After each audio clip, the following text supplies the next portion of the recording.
So this topic was originally supposed to be covered in the previous video, but that video ended up being way longer than I was expecting it to be, so I decided to talk about this in its own video.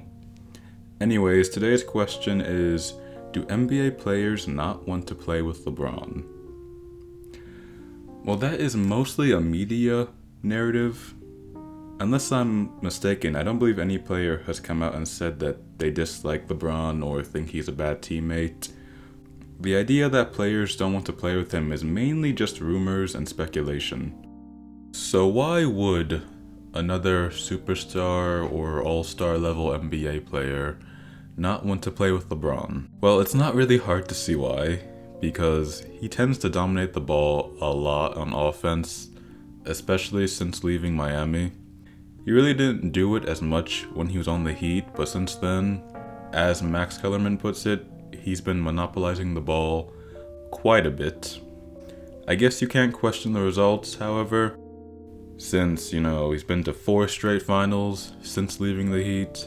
They won 1 championship, and they didn't really have much of a chance to win the last 2, with Kevin Durant being there.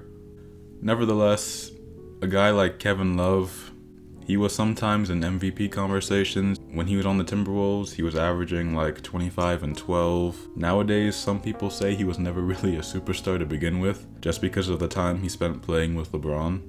I can see why another NBA superstar would want to avoid that fate. Sure, you may win some championships, but your reputation will take a serious hit. That's why I think another NBA superstar or all-star wouldn't want to play with LeBron.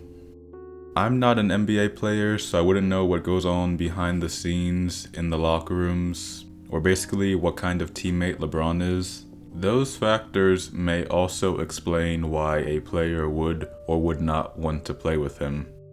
The most common reason I hear from the fans and the media for why players may not want to play with LeBron is because he supposedly gets all the credit for the wins and his teammates get all the blame for the losses. Which is sort of true, but not really. I don't think he gets all the credit for his team's success, at least not any more than any other superstar throughout NBA history. Like in 2013, for example, Ray Allen seemingly gets almost as much credit for that title as LeBron does because of that amazing clutch shot he hit, despite the fact that he only scored 0 points in Game 7. And in 2016, Kyrie hit a clutch shot. It's really common to hear people say that Kyrie and Ray Allen saved his legacy. Can you think of any other NBA player, NBA superstar, who is the best player on multiple championship teams, that has people saying his teammates saved his legacy as much as you hear people say that about LeBron? I can't comment on anyone else's experiences besides my own, but as far as I can tell, LeBron does not get all the credit for his team's success. In addition to all of this, it is also common to hear people discredit LeBron's championships because he needed a quote-unquote super team to win them. That statement in and of itself implies that his teammates get at least some credit for his success. Okay, for the sake of argument, how about we agree on the premise that LeBron gets all the credit for his team's success, the championships, and all of that? How does that make him any different than literally any other NBA legend throughout history? Don't the best players usually get all the credit?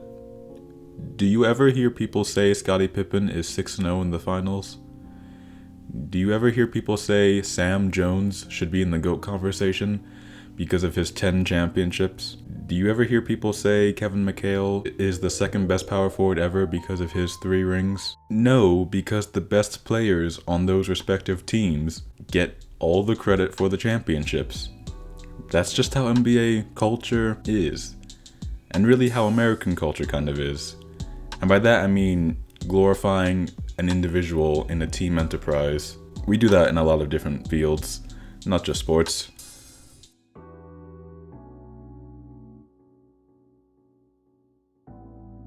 In regards to the belief that his teammates get all the blame for the losses. I tend to agree with that more, although it is usually the role players who get all the blame. D-Wade, Kyrie, the second star, doesn't get much blame.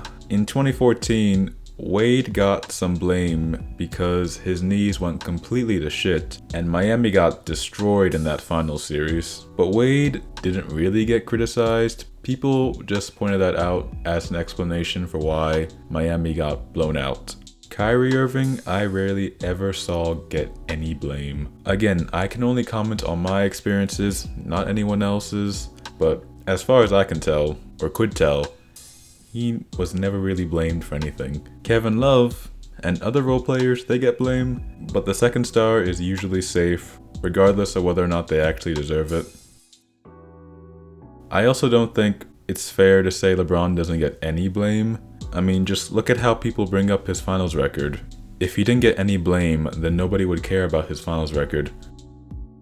So how did this media narrative that players don't want to play with LeBron even start?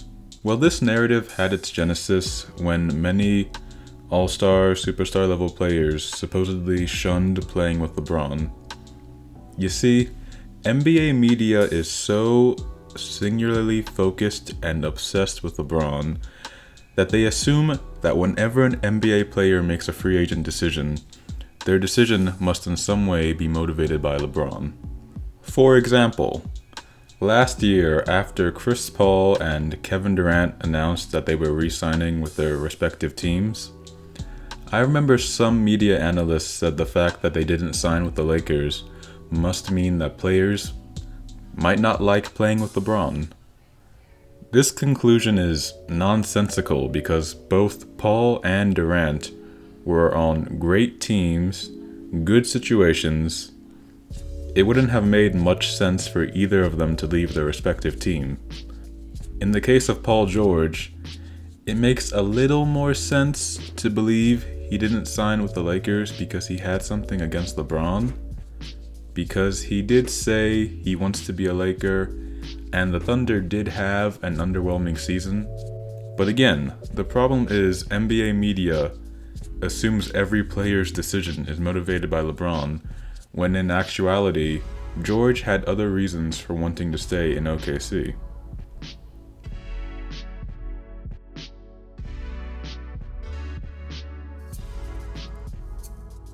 If you want to say that Kyrie Irving didn't like playing with LeBron, that's fair.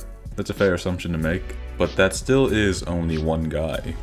Kawhi Leonard is another player the media talks about a lot, but he hasn't made a free agency decision yet, so we really don't know. And if Kawhi were to stay with the Raptors, would that really be because he has something against LeBron, or because he sees he's already in a great situation and doesn't feel the need to leave for LA anymore?